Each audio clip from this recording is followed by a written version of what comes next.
अस्सलाम वालेकुम रहमतुल्लाहि व बरकातुहू। पाकिस्तान बामुकाबला भारत जल्द ही आपको इसी साल एक मुकाबला देखने को मिल सकता है, बल्कि दो से भी ज़्यादा मुकाबले हो सकते हैं। कैसे, वो सारी डिटेल मैं आपको बताने जा रहा हूँ।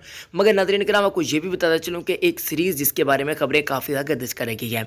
एक तो वर्ल्ड T20 के अंदर पाकिस्तान ने टकराना है भारत के खिलाफ। ये मैच 23 अक्टूबर को खेला जाएगा, जबकि दूसरा मैच जो पाकिस्तान ने खेलना है वो वर्ल्ड T20 वर्ल्ड कप से पहले क्या वो मैच खेला जाएगा जी एशिया कप की सूरत में।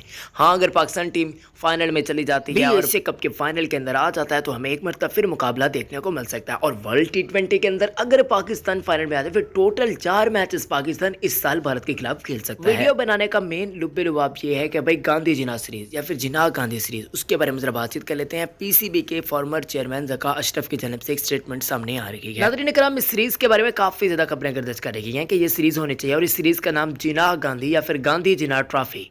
टोटल 5 T20 या फिर 5 ओडीआई मैचेस की सीरीज़ की बातचीत चल रही थी, मगर अभी तक भारतीयों ने कोई जवाब, बीसीसीआई ने अभी तक कोई इस पर रिस्पांस नहीं दिया। अलबत्ता पीसीबी की जानब से यह खबर ज़रूर गर्दिश करेगी। या अब देखते हैं क्या इसने आपके ख्याल में वैसे मैचेस होने भी चाहिए या फिर नहीं पाकिस्तान भारत के। कमेंट्स में जरा बताइएगा। इस वीडियो को दिल से लाइक करते हैं, चैनल को भी सब्सक्राइब करते हैं। फेसबुक पेज पर देखने वाले इस वीडियो को जल्द से जल्द शेयर करेंगे। अल्लाह हाफिज़।